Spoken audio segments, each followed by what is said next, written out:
Di beberapa daerah di Sumatera Selatan, vaksinasi booster masih di bawah 1%. Vaksinasi booster diberikan pada seluruh masyarakat usia 18 tahun ke atas yang sudah mendapatkan vaksin dosis kedua paling cepat 6 bulan sebelumnya. Pihak Dinas Kesehatan Sumatera Selatan terus mensosialisasikan vaksinasi booster, termasuk pentingnya vaksin primer dosis lengkap. Hingga hari ini, selisih capaian antara vaksinasi pertama dan kedua cukup jauh.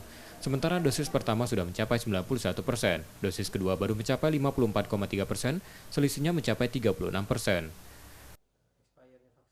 Ya, ini memang masih kita sosialisasikan terus kepada masyarakat bahwa setelah mendapatkan dua kali vaksin kemarin, 2 dosis, dan jika memang sudah berjarak 6 bulan itu sudah bisa untuk mendapatkan vaksin booster. Nah, ini juga rata-rata kan sampai saat ini juga cukup banyak ya yang mungkin masyarakat yang ingin mendapatkan vaksin booster, tapi kendalanya mungkin belum cukup waktunya karena kan harus jaraknya dengan dosis kedua itu adalah 6 bulan.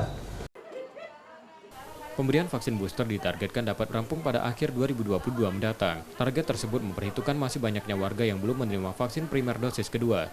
Sementara salah satu syarat booster minimal sudah 6 bulan mendapat vaksinasi dosis lengkap.